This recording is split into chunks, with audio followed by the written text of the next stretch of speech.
UPSC civil service के लिए है और पीसीएस के लिए, पीसीएस पीएससी बोलते हैं, इसके लिए जब आप पॉलिटी की तैयारी करते हैं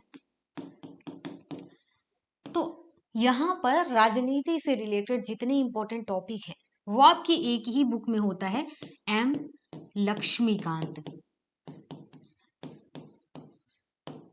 इसमें सभी चीजें हैं, संसद के बारे में है, विधानसभा के बारे में है, आपका राज्यपाल, राष्ट्रपति, इसके अलावा आपका स्थानीय स्वशासन, ये सब क्या है, इनकी स्थापना किस प्रकार से हुई, इनको शक्तियां कैसे मिली हुई है, कौन कौन से कार्य कहाँ बटे हुए हैं, आर्टिकल कहाँ पे है, इसके अलावा और भी बहुत सारी चीजें हैं। लगभग आपके सभी इंफॉर्मेशन यहाँ पे मिल जाएंगे।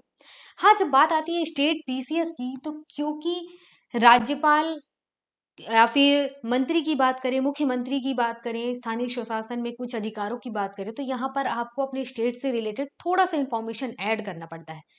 जबकि आप जब सिविल सर्विस एग्जाम के बारे में पढ़ रहे होते हैं, उससे रिलेटेड इंफॉर्मेशन ले रहे होते हैं, तो यहाँ पर आपको किसी भी स्टेट से रिलेटेड स्पेसिफिक नहीं जोड़ना होता है नॉलेज।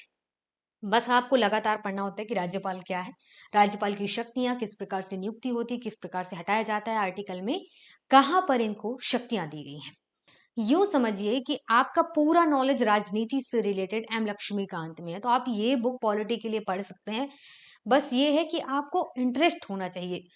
स्टार्ट में पढ़ेंगे आपको लगेगा इतनी मोटी किताब है, बड़ी किताब है, पर आप सिविल सर्विस एग्जाम की तैयारी कर रहे हैं तो यहाँ पर इतना तो समझ ही लीजिए कि आप अपना समय दे रहे हैं पढ़ने के लिए।